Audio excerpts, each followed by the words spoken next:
So welcome back. This is going to be the beginning of chapter 6 of this reading group on homomorphisms and involutions of complex semisimple Lie algebras. So this chapter is essentially divided into two parts. The first one is going to be the extension problem for real forms, and the second one is going to be studying the same problem of extensions when we're trying to extend by irreducible representations. So to be a little bit more precise, the general context that we're going to be dealing with is a homomorphism f from G to H, which is a homomorphism of complex semisimple Lie algebras. And suppose that we have a real form of G, to say it's G0, and the problem that we want to try to understand in this chapter is which are the real forms of H that contain the image of G0. So which are the H0 that contain the image of G0. Okay. And we'll try to understand this extension problem in the sense of real forms, anti-involutions, and involutions, and see how the correspondence between anti-involution and involutions translates into this new setting. So let's start with this this first part. Let's first try to understand the relationship between this and anti-involution. So let's try to write this with more precisely. So let G and H be complex semisimple Lie algebras.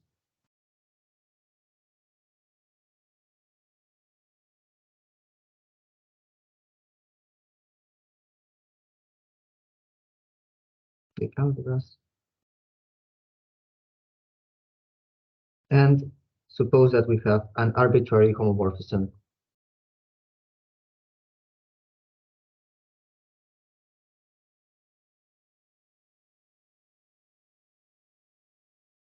Doesn't need to be injective or surjective or anything like that. So now consider two real forms G0 and H0 of G and H.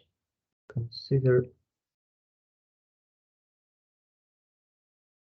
the real forms G0 of G and H0 of H. And we want to know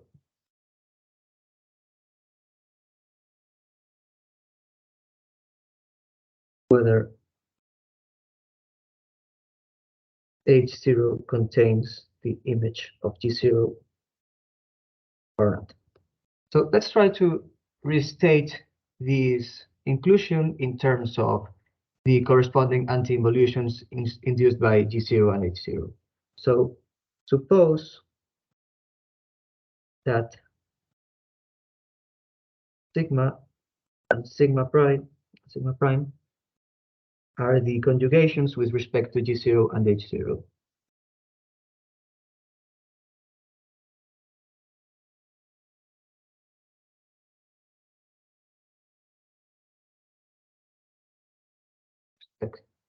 To G0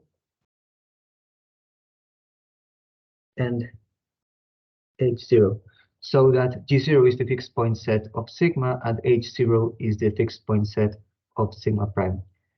So if H0 extends G0 by F, this means that every fixed point of sigma must go to a fixed point of sigma prime.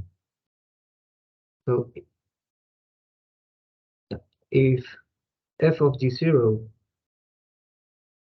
is contained in H0, then we have that for all x in G0,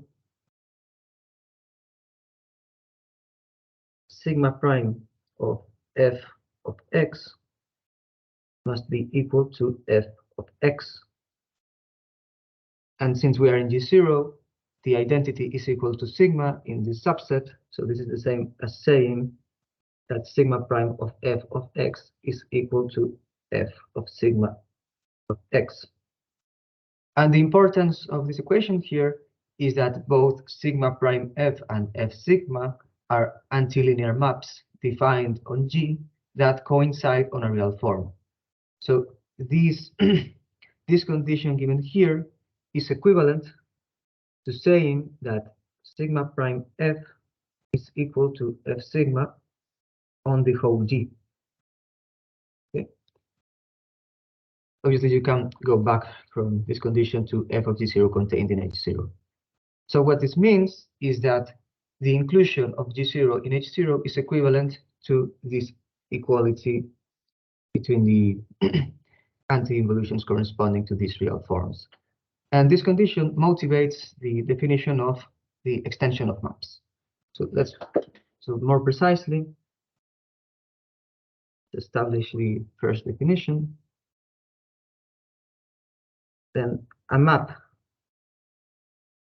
say, little a from G to G, we will say that it extends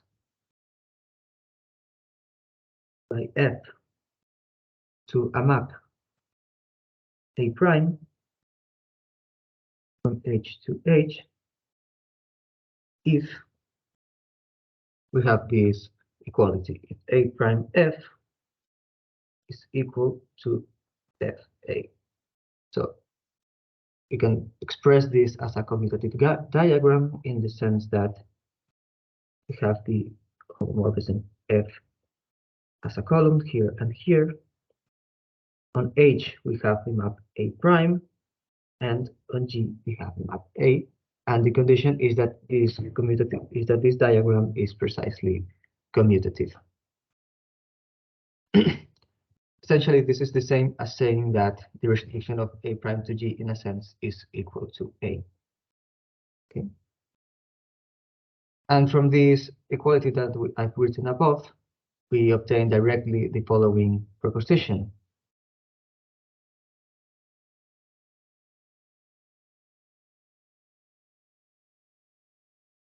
Before this, I'm going to establish a notation.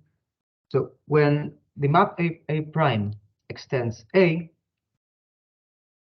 we will denote this by an upwards arrow. So we denote this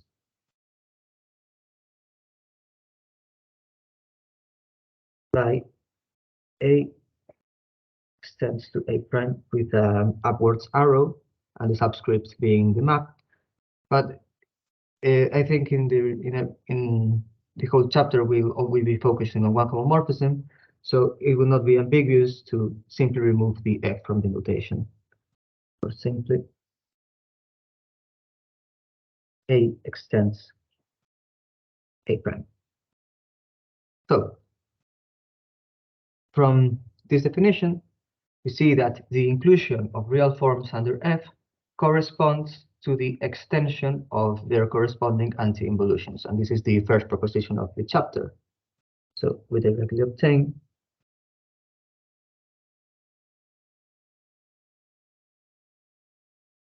the following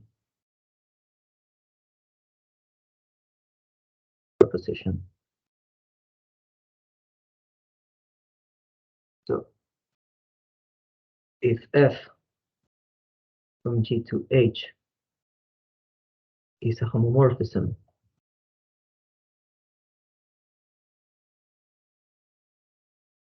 of complex Lie algebras,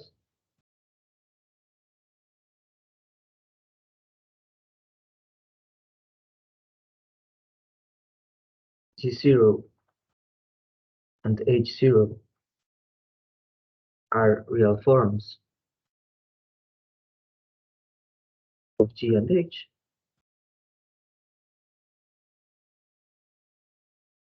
and the corresponding involutions are sigma and sigma prime,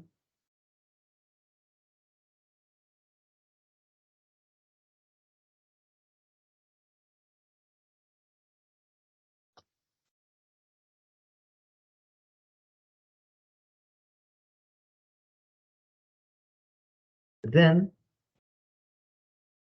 simply have that f of G0 is contained in H0 if and only if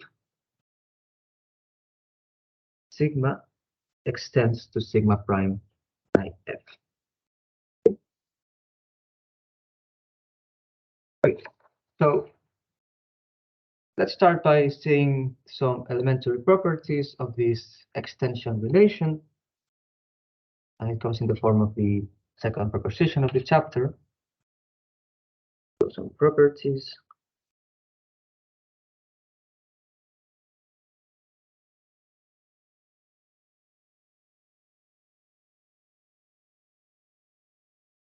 The extension.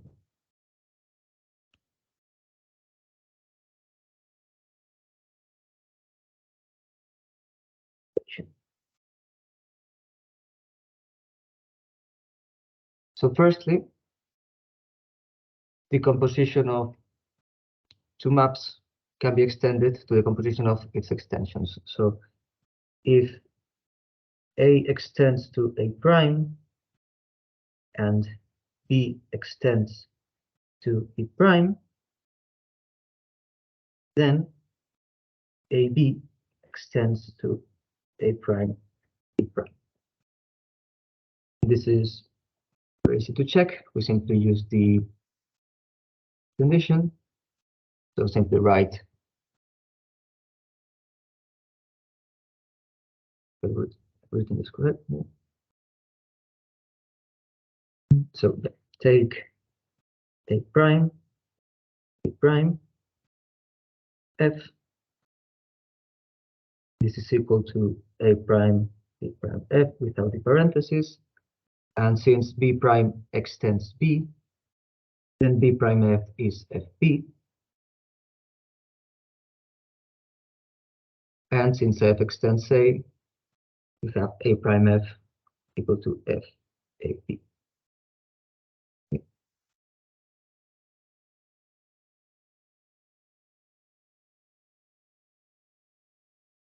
Also, apart from extending compositions, we can extend inverses. So if A extends to A prime and both A and A prime are invertible, so for example, think of the inner automorphisms,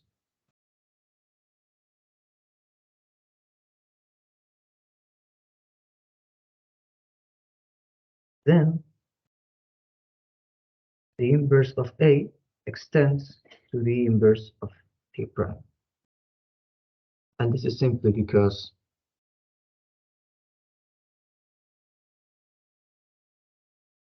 A prime extending A means that A prime F is equal to FA.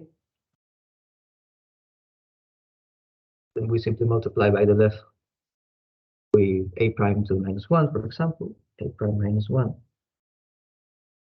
A prime F, which is simply F must be equal to A prime minus 1 FA, and multiply by the right, multiply by A minus 1 to the right, and we obtain that FA minus 1 is equal to A prime minus 1 F. Okay.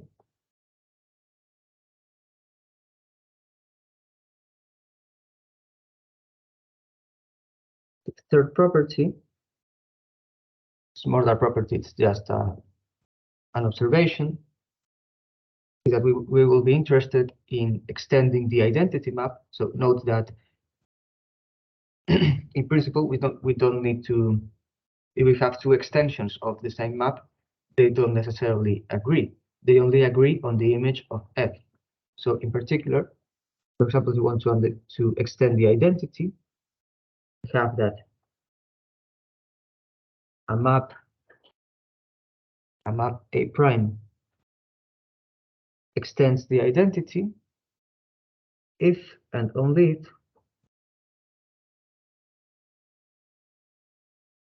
A prime is equal to the identity on F of G.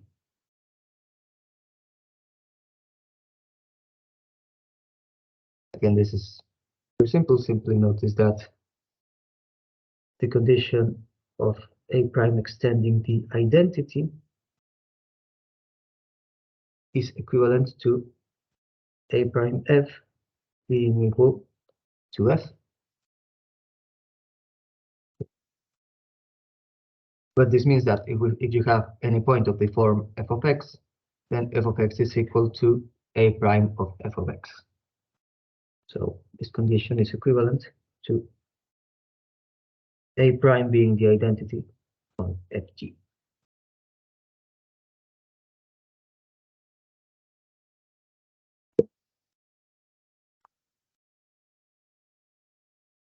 Now we're going to dive into these last two properties, which concern extending inner automorphisms.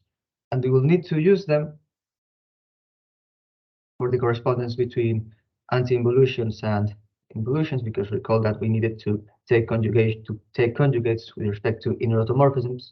So we're interested in knowing how the extension property behaves with respect to inner automorphisms. So it turns out that we can always extend inner automorphisms on G. So if we have a map phi that is an inner automorphism, then there exists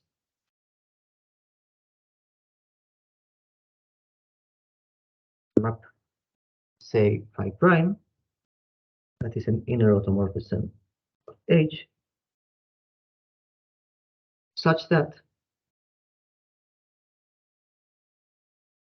phi extends phi f to phi prime. So recall that since we're working in the semi-simple context, every inner automorphism is a finite product of elements of the form e to the at x. So in particular, if we know how to extend these maps, we can extend in any inner automorphism. And in this case, we have that if phi is of the form e to the at x, for an x, for a vector x in G, then we can simply choose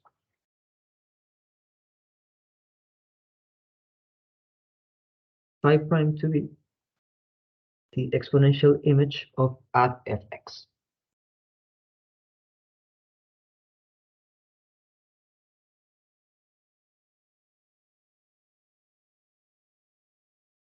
So Onishchik proves this simply by taking the problem and lifting it to Lie groups. I think it may be possible to prove it directly by simply proving this second statement, but I haven't tried, but I think it would be an interesting problem to try. But at any rate, the case of lifting it to Lie groups is very simple. To do this, simply take any two simply connected and take the simply connected Lie groups related to G and H. So let G and H be the simply connected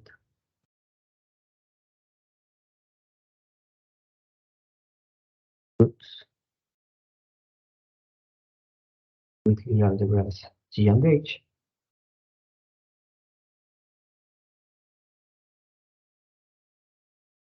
And H.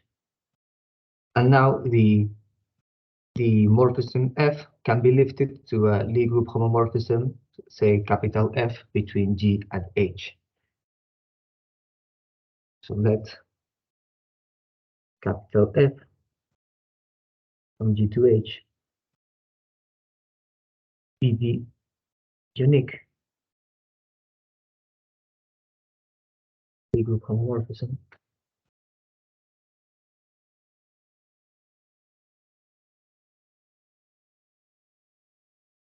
whose differential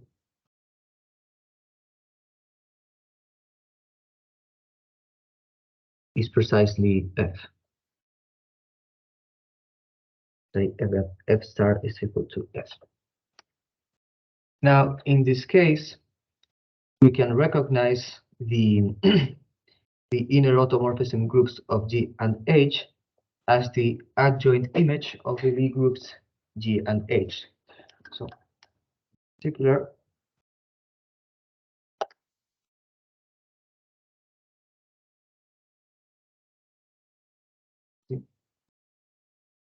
so note that we have the inner automorphism group of G is precisely at G, while the inner automorphism group is equal to at H. So what this means is that the map phi is the adjoint map of a certain element G. So this means that phi is equal to at G for an element of G. Okay.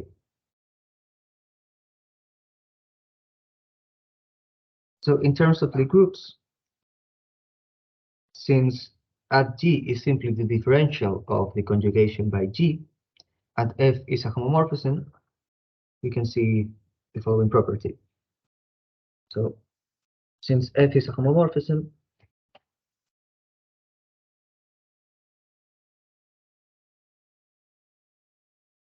what this means is that F composed with the conjugation with respect to G, which I'm denoting here as C sub G, is equal to the conjugation with respect to F of G composed with F, where C denotes conjugation.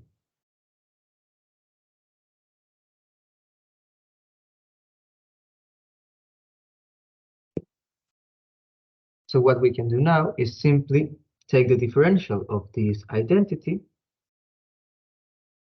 So the differential of this first part is F composed with at G, and the differential of the right-hand side is at of F of G composed with F. And recall that at G is equal to our original phi. So simply take phi prime to be the adjoint image of F of G. Thus, I take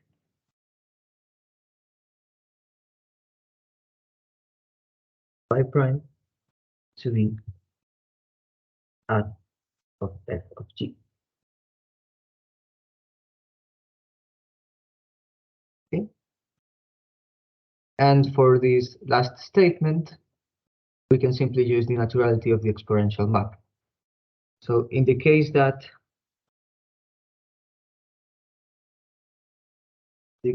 phi is the exponential of at x, the exponential image of at x, so phi is e to the at x for an x in the Lie algebra, then note that we could take G to be simply the exponential of x, the Lie exponential map of x. So we would have take G to be equal to exponential of x, and simply phi would be equal to the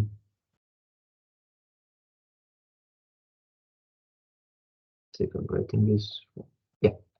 Phi is, because of the naturality of the exponential map, we can think of it as either the exponential of at x or capital at of x. And if we use the homomorphism capital F, we have that f x, which is the fg that we need, is equal to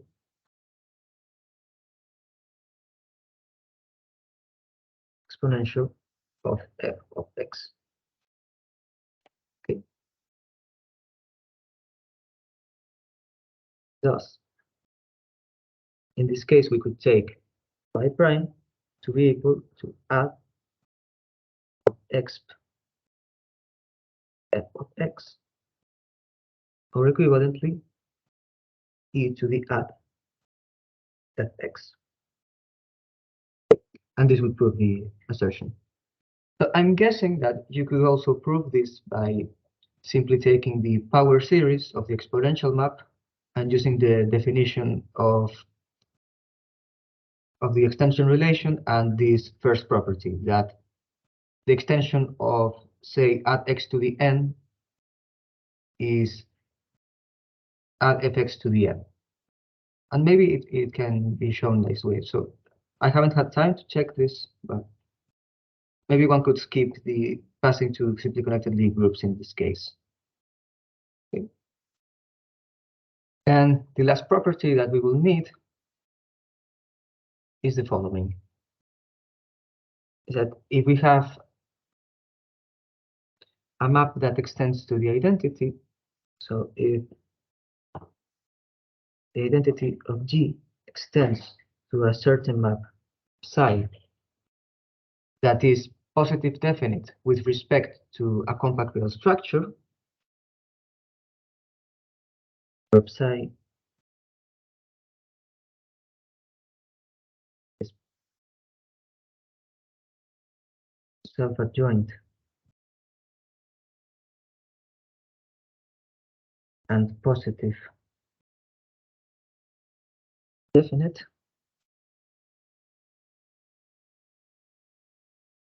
with respect to a compact real structure H, then we could consider the one parameter subgroup generated by psi, which consists of positive definite operators on H. And it turns out that all of these operators are going to extend the identity map as well. Then the identity map extends psi to the t for all t in the real numbers. And for the proof of this, it's simply a consideration of the eigenspaces of psi to the t. So since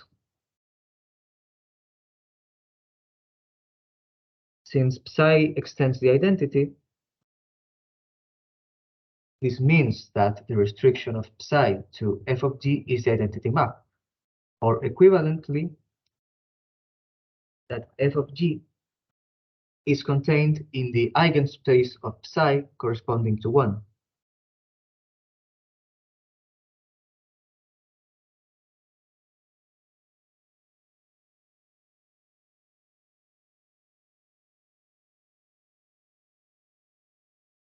Psi corresponding to the eigenvalue 1.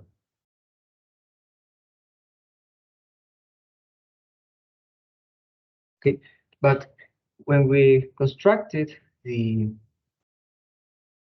one parameter subgroup generated by psi, what we did was simply take the eigenspaces of psi, so that psi acts diagonally on each eigenspace with eigenvalue, say, lambda I, and psi to the t is going to act diagonally on each eigenspace, but with eigenvalue lambda to the t. So what this means is that if x is an eigenvalue, if x is an eigenvector for psi with eigenvalue 1, then it's also an eigenvector of psi to the t with eigenvalue 1 to the t, which is also equal to 1. So thus, we have that psi of x, psi to the t, evaluated at x is equal to 1 to the t by x, which is simply equal to x for all t in R and for all x in the image of G. Okay? And this means that psi to the t also extends the identity map. Means that psi to the t extends the identity map of G. Okay? So far so good? Yeah, so clear. Okay, perfect. So one thing that we're not mentioning here, and that is in general false, is that commuting maps do not necessarily extend to commuting maps. And this is going to be important when using the correspondence between anti-involutions and involutions in a complex semi-simple algebra. I'm going to quickly recall the construction because I'm going to need it in a moment. So recall that it could be described in two equivalent ways. Let's write it here for a moment. So suppose that G is complex semi-simple.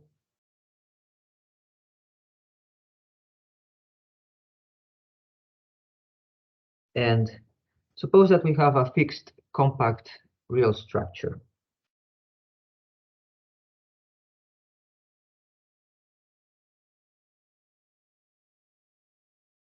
Then we could define a map to the between the conjugacy classes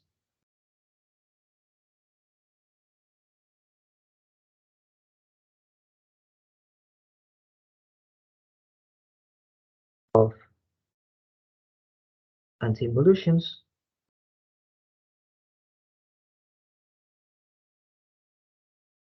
either taking the conjugacy classes with respect to the whole automorphism group or simply the inner automorphism group, and take this set to the set of conjugacy classes of involutions.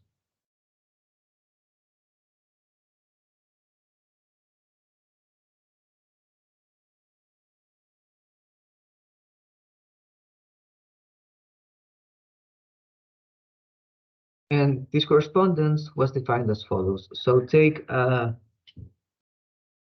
any anti-involution sigma, then we can either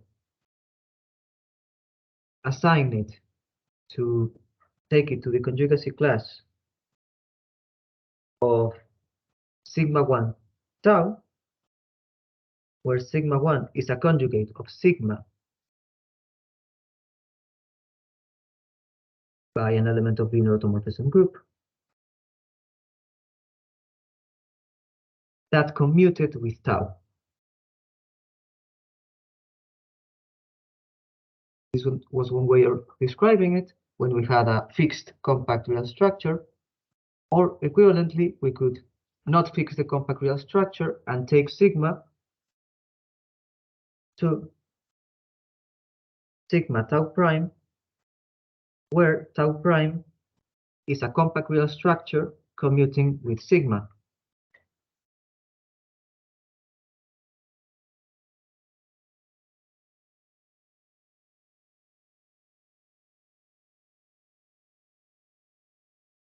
Okay.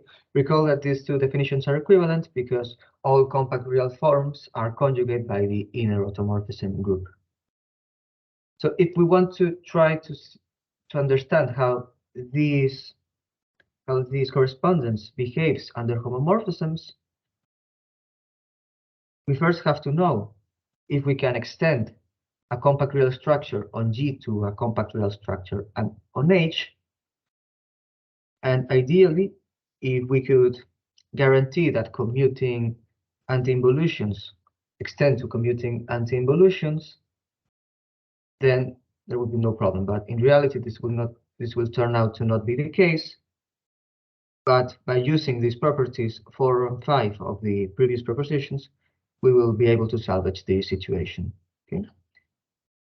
So firstly, we will deal with the problem of extending compact real structures from G to H. So we start by considering the extendability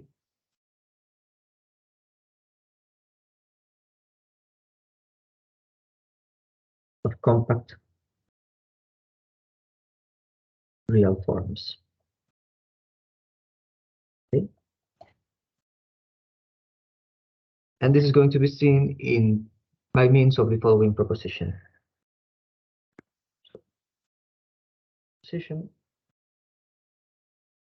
Suppose that we have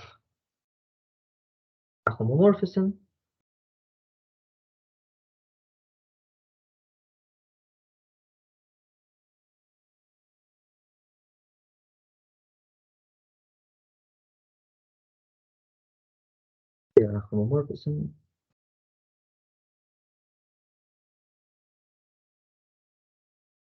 of complex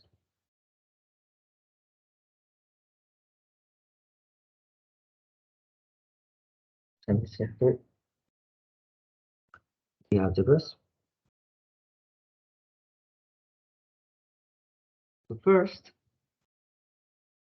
we can always extend compact real structures. So any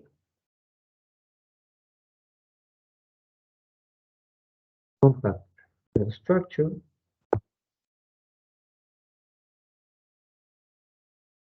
tau in G can be extended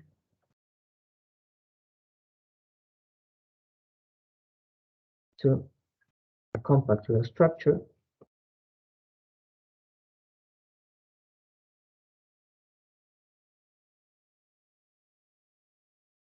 tau prime in H. Okay. And secondly,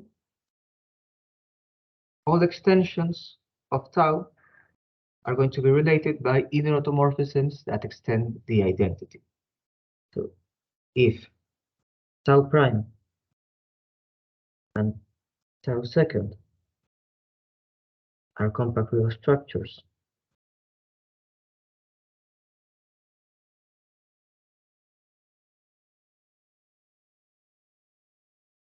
on H extending tau, then we have that there exists an inner automorphism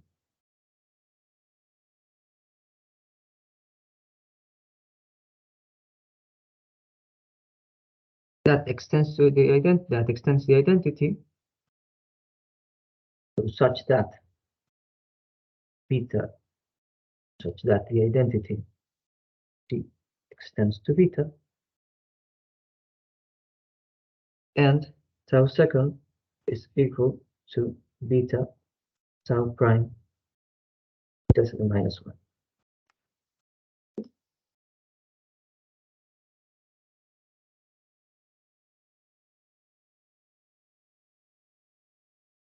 Okay. So for the first part, note that if we weren't talking about Lie algebras and we were talking about simply Lie groups, then the theorem would be, well, the first part of the proposition would be obvious. If you have a maximum compact subgroup of a Lie group G, then the image of this compact subgroup under a homomorphism is also a compact subgroup of H, and it must be contained in a maximal compact subgroup. And since maximal compact subgroups are going to be related to the compact real structures of G, then the only thing that we have to do is to simply lift again the problem to Lie groups like we did earlier.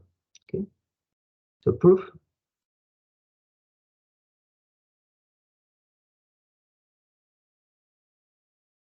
For the first assertion, simply take the corresponding compact real form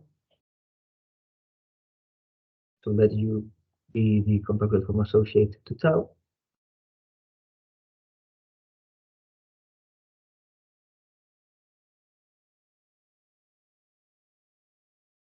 Associated with tau.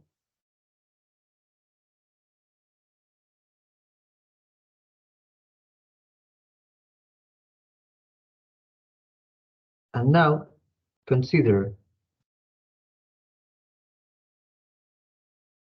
capital G to be the simply connected Lie group with Lie algebra G.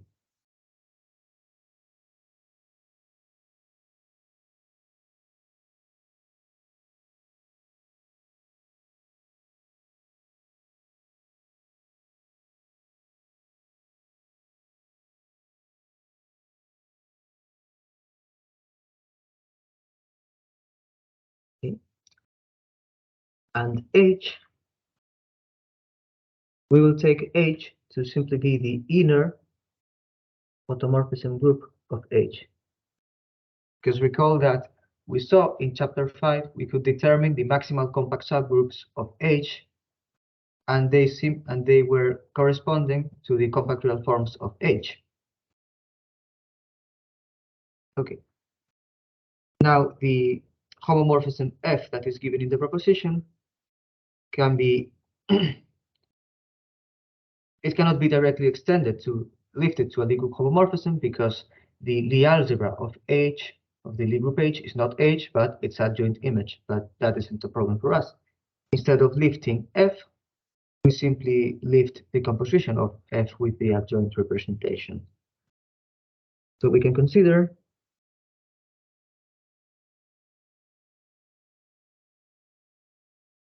the Lie group homomorphism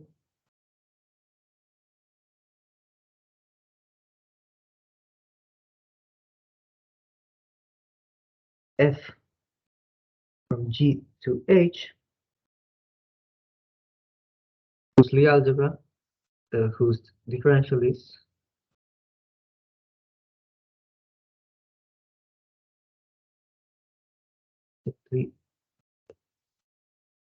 F star to be equal to the composition of A with F.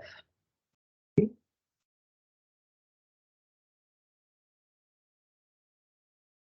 So we started with the compact real form of G, the algebra G, and we can consider the connected subgroup associated with U.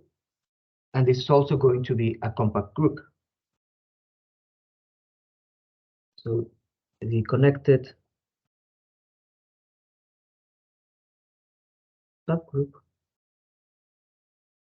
U, G, algebra, suffix U is compact, and since F is a continuous map, F of U is also compact.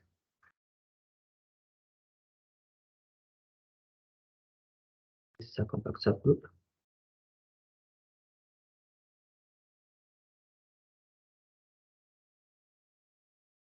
And this means that it must be contained in a maximal compact subgroup of H. So it's contained in a maximal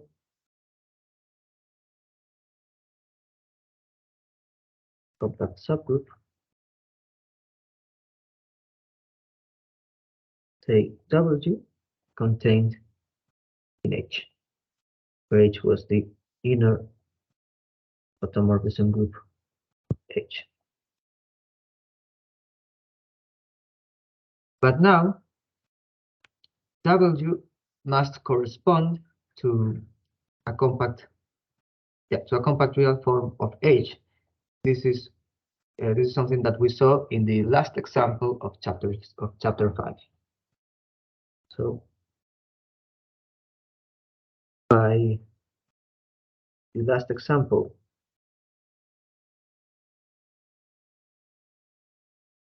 of chapter 5,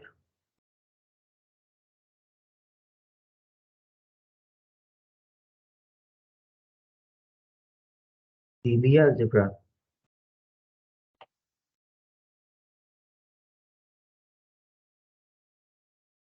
of W is of the form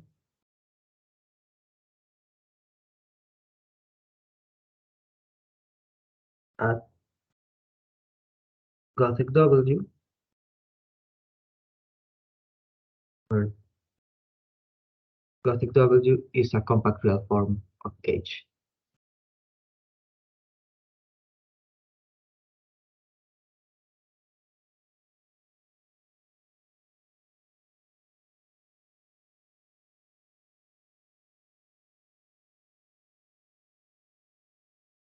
Okay, and obviously the inclusion of f of u in W induces by differentiation the inclusion of f of u in at W. So since f of u is contained in W, differentiating, we obtain that the differential of f, so f of f of u,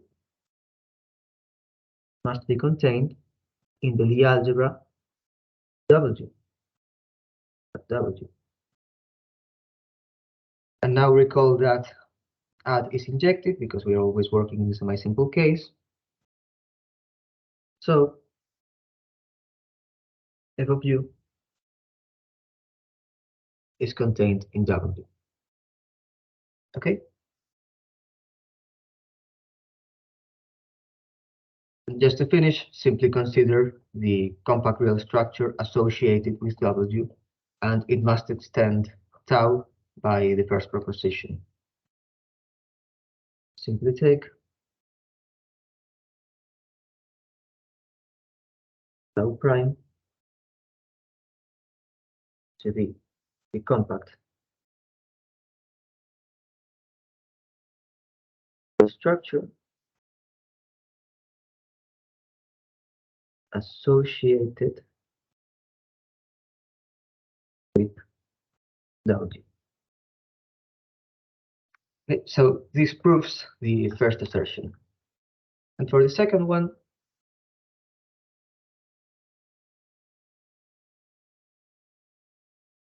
what we have to do essentially is to re-examine the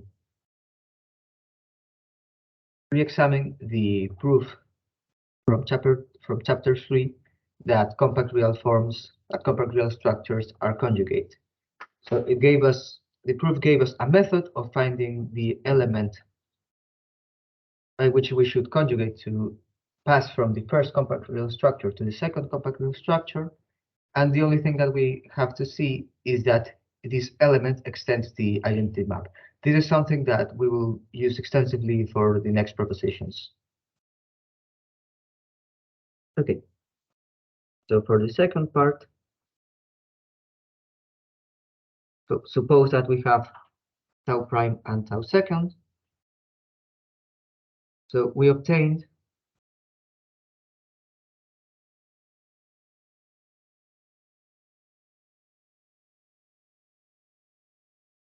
the element beta in chapter 3. And the method was the following.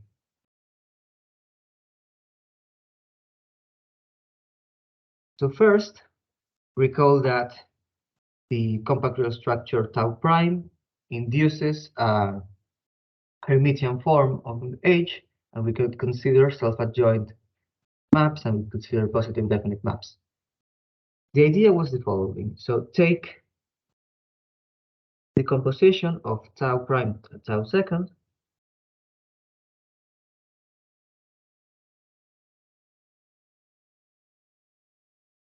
and take the square of this map. And what we saw is that this is an automorphism of H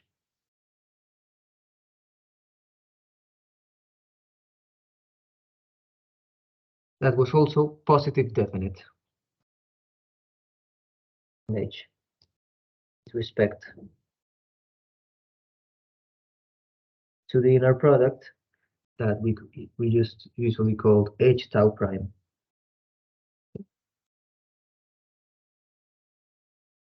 Then we simply took beta to be this map theta exponentiated to 1/4. Okay. Maybe it was minus 1/4. Let's briefly check. It was either 1/4 or minus 1/4.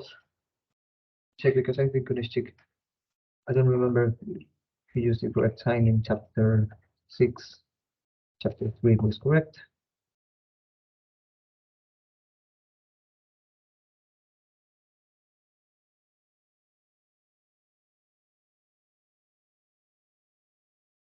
Yeah, it was minus 1/4 if I recall correctly. The argument does not change. Great. So this is a possible value. So we have to see that it extends the identity.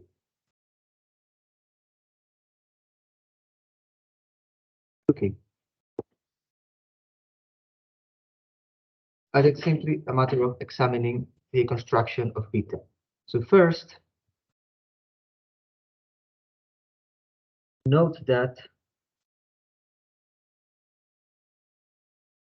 the identity map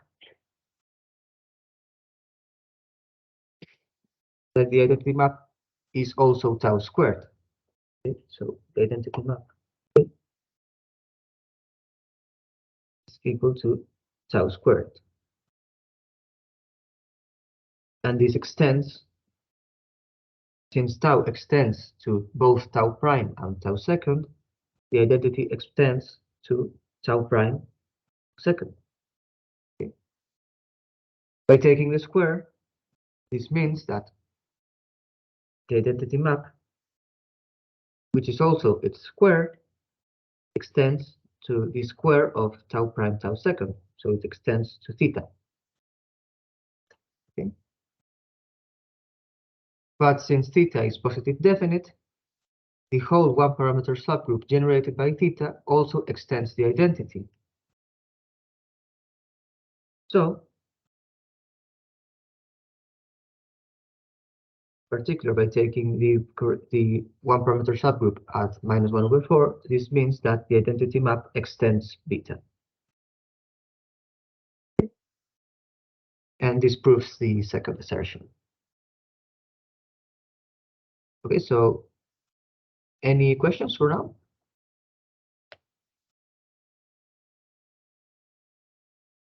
All right. No, it's all good. Okay, perfect. So yeah, we can extend any compact real structure, and we also know that all compact real structures on H extending a given compact real structure on G differ by inner automorphisms that restrict to the identity. Also, one thing that is pretty much a direct consequence of the first proposition that should be clarified is that the extension relation between maps is going to give an extension relation between conjugacy classes of either linear maps or antilinear maps. Note that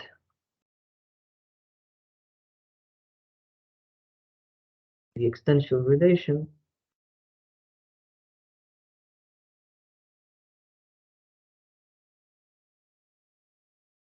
can also be considered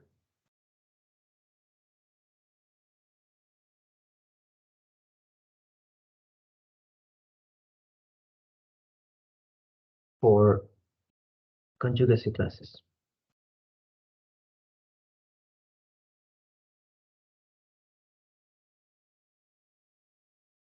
Of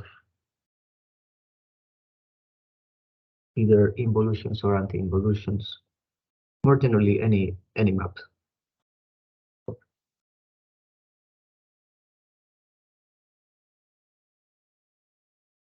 But for conjugacy classes under the inner automorphism group.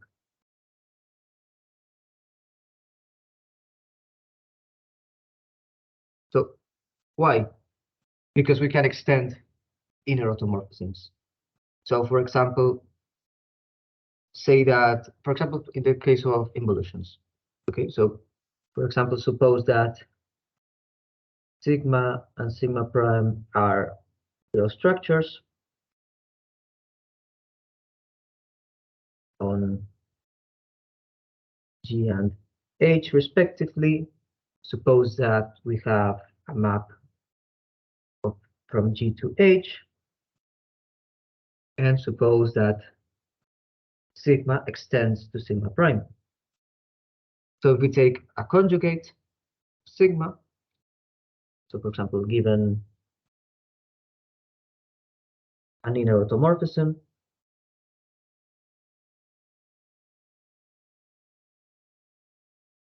we can always extend this inner automorphism to an inner automorphism of H. So there exists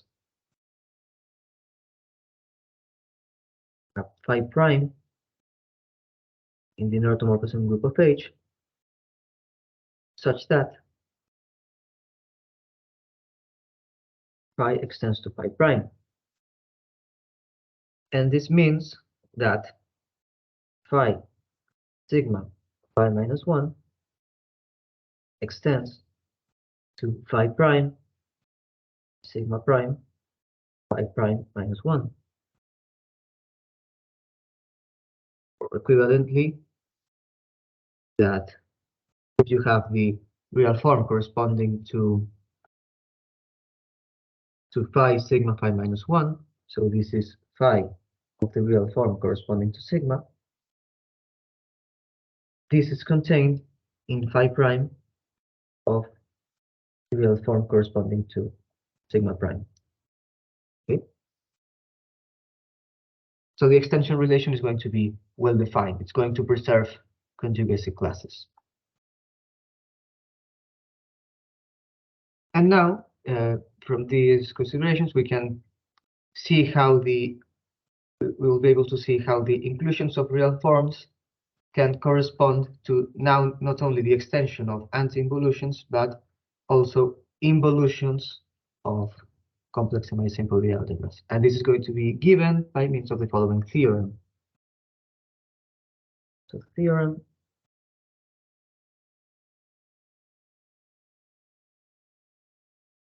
that we're going to be in the same context. So let F be a homomorphism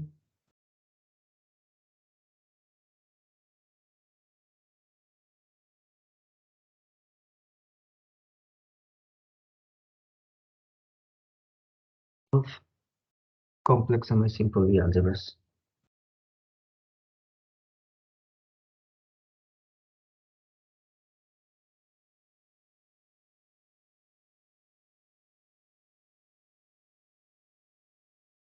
And consider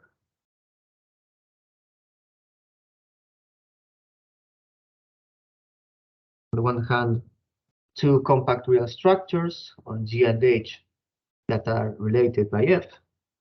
So consider real structures, not compact real structures.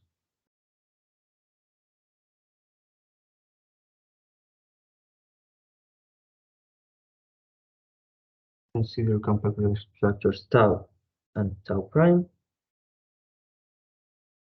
on G and H respectively, such that tau prime, such that tau extends to tau prime.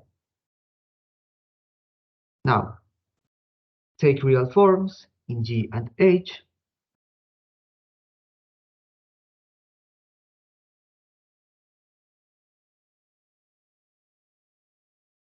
To say G0 in G and H0 in H. And suppose that we have an involution that corresponds to G0. And theta of G is an involution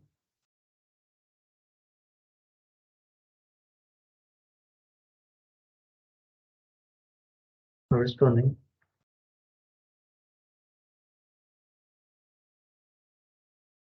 to G0. Okay. Then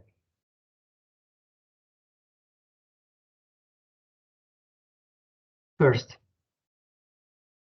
if H0 extends G0, then we can extend theta to an involutive automorphism corresponding to H0.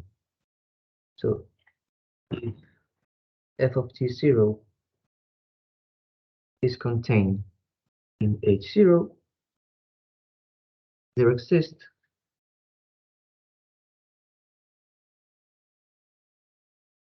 an involution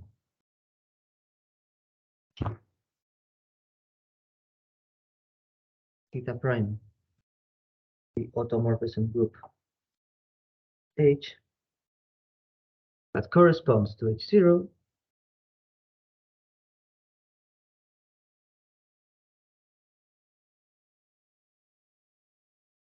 extending theta.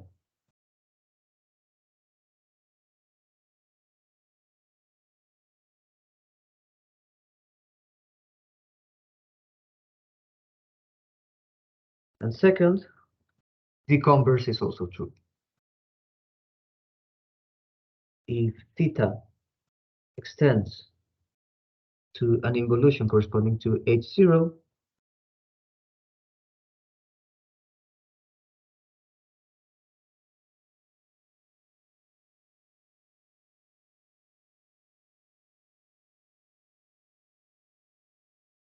corresponding to H0, then we cannot guarantee that G0 is contained in H0, that G0 maps to H0, sorry, but it will map to a conjugate of H0. Then f of G0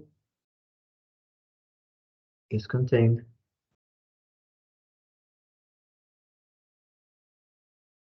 in a conjugate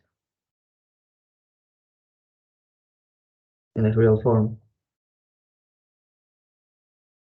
of H conjugate to H0 by a certain inner automorphism.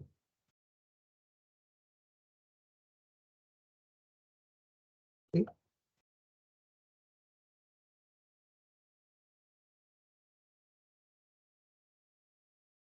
So again, the proof of the theorem is going to be simply examining the correspondence between involutions and anti-involutions, and to see where the inner automorphisms that appear in the proof, whether they extend the identity or any other adequate automorphism. So let's start with 1. So since theta corresponds to G0,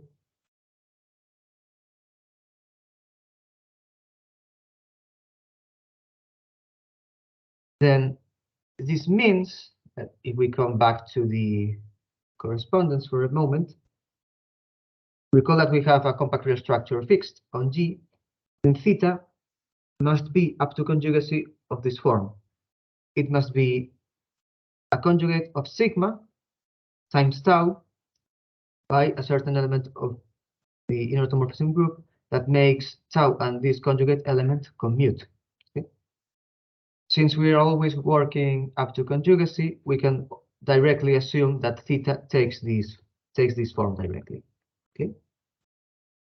So since theta corresponds to G0, we may assume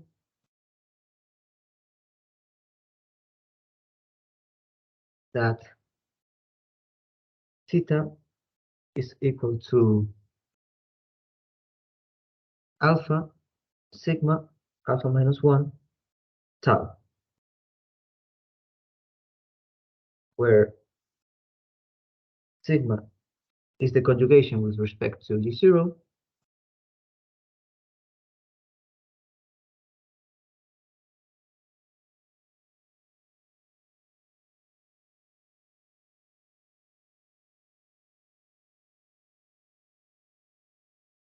and alpha is an element of the inner automorphism group of G, such that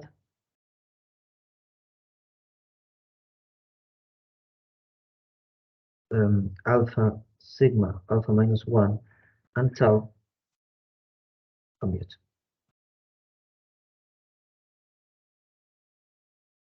Okay. Now, notice that we can extend everything here. So we can extend alpha to a certain alpha prime, that is an inner automorphism of H. We know that tau extends to a certain tau prime, is given in this statement, and sigma is going to extend to the conjugation with respect to H0. The problem is that while alpha sigma alpha minus 1 and tau commute, we can say that this is true for their extensions. Okay. So to salvage this, we simply use the procedure of constructing an involution that commutes with tau again, and we will see that this extends the identity. So if a sigma prime denotes conjugation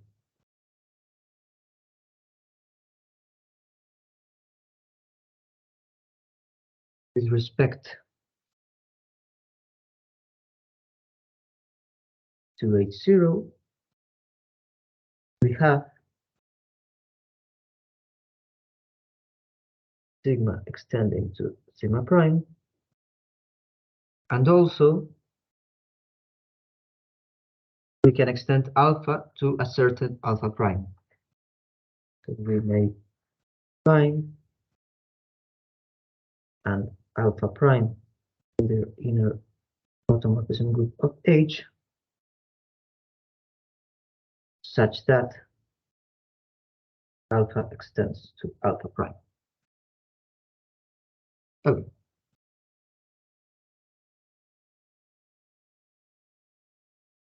But alpha prime, sigma prime, alpha prime minus 1, and tau prime may not commute.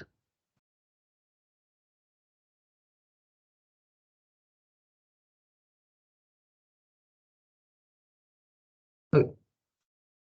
So now, let's call this conjugate, say, sigma 1 prime. Let sigma 1 prime be equal to alpha prime, sigma prime, alpha prime minus 1. And let's find an inner automorphism of H that when taking the conjugate of sigma 1 prime with respect to this morphism, it commutes with tau prime. So we repeat the procedure. If we take phi to be equal to sigma 1 prime tau prime squared, then this is an automorphism that is positive definite.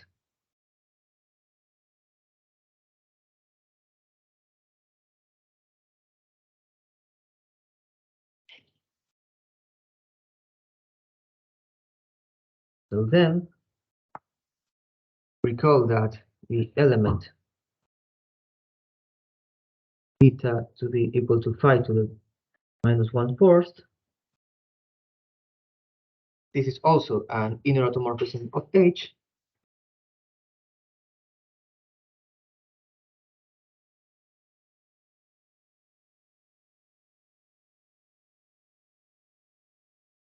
And we have that beta sigma 1 prime beta minus 1 commutes with tau.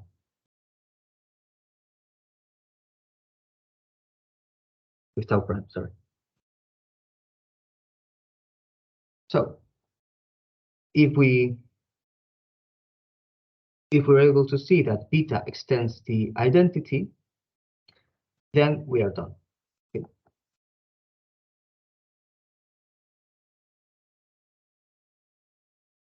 But before this, let's simply clarify that if we define theta, we define theta prime to be this composition, beta sigma 1 prime beta minus 1 is tau prime. Now, this is an involutive automorphism.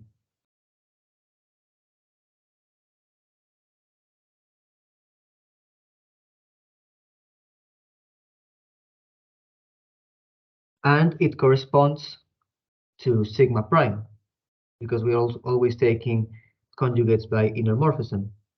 So it's corresponding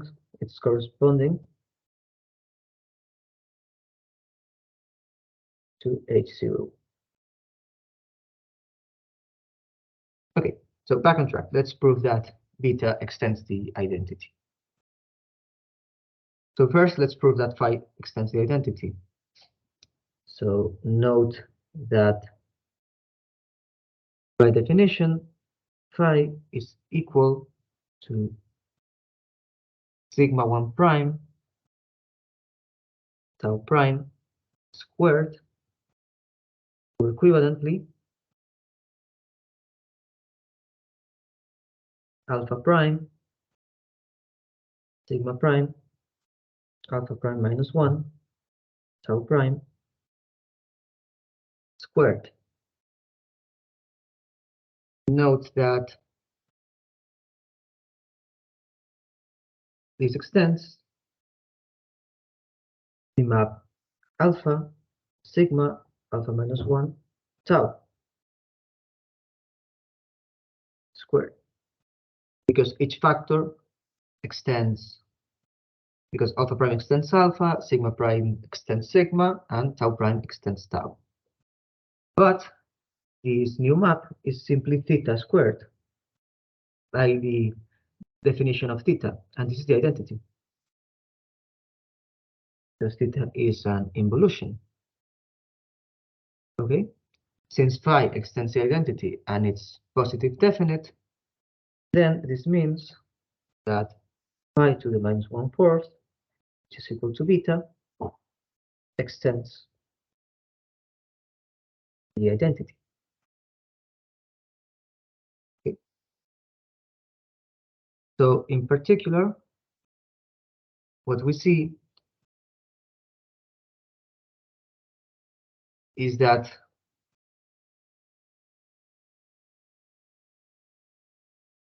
it extends the identity. So in particular, we have that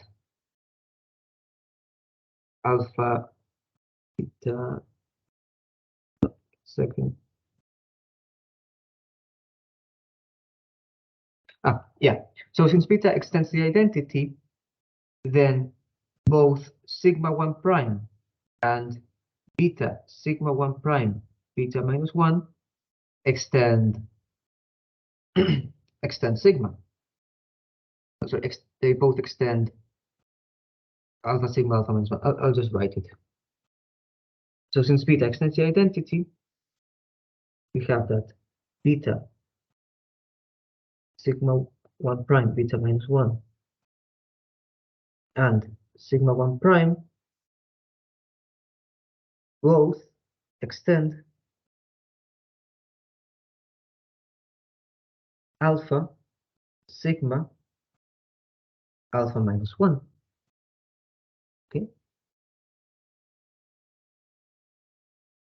So in particular, what this means is that, so write this correctly, that alpha sigma alpha minus 1 tau is going to extend to theta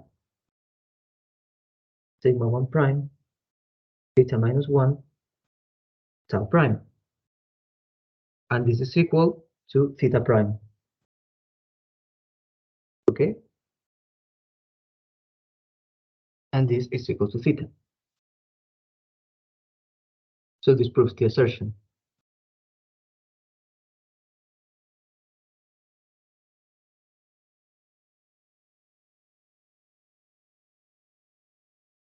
Okay, and now for the second part, we have to assume that theta extends to an involution theta prime. So suppose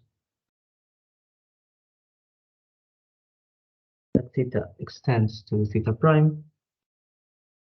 The conditions are as above, so theta prime corresponds to H0.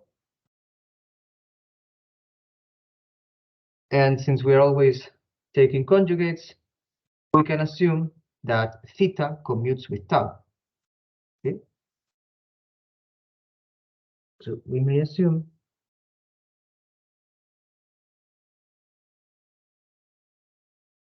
that theta tau is equal to tau theta. Now, since theta corresponds to the real form G0, this means that theta tau is an anti-involution corresponding to a conjugate of H0. So there exists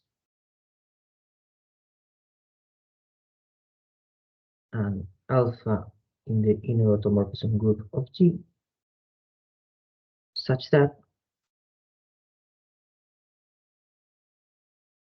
tau is equal to tau theta, and this is equal to alpha sigma alpha minus 1.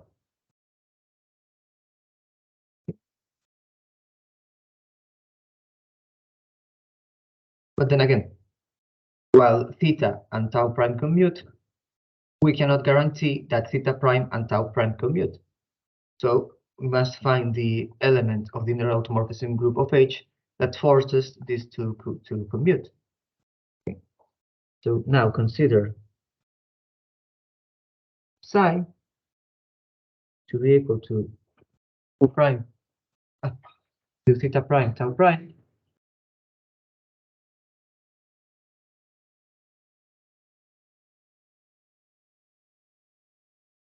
which again is an automorphism that is positive definite and self-adjoint by what we saw in chapter 3. Take gamma to be psi to the minus 1/4, and what we have is that the corresponding conjugate of theta and gamma, so let's call it theta 1 prime, gamma, theta prime, gamma minus 1. This commutes with tau prime. So we just have to see that gamma extends the identity, and the argument is essentially the same.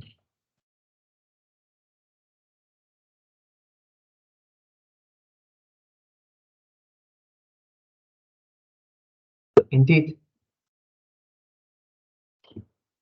we may write the identity of G as theta tau squared, theta everything squared, and now this extends to psi. So there's a, I wrote this incorrectly here. It's just not like before. We have to take the square root of theta prime tau prime. Mistake here. At any rate, the identity of G is theta tau squared, and now this extends to theta prime tau prime squared, which is psi, and by the same argument as before, psi to the -1/4 must extend the identity. Okay. And what this means is that since gamma extends the identity, theta also extends to theta 1 prime. Okay.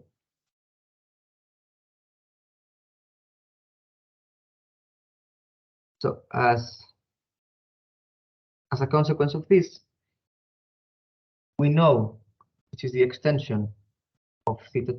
We know which is the extension of theta, and now we can determine the extension of sigma.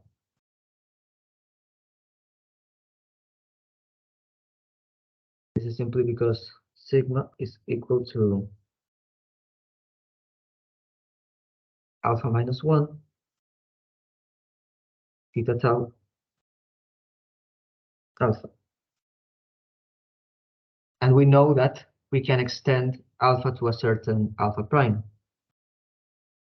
And we can extend alpha to alpha prime in the inner automorphism group of H. So we deduce that sigma is going to extend to alpha prime -1 theta 1 prime tau alpha prime. But now note that since theta 1 prime is a conjugate to theta prime, and theta prime corresponds to H0, this means that theta 1 prime and tau prime is a real structure which is conjugate to H0 with theta 1 prime tau prime conjugate H0. So sigma extends to a conjugate of the real structure inducing H0.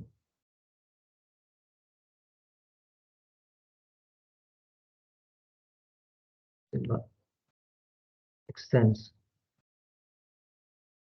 to a conjugate sigma prime, and the claim now follows.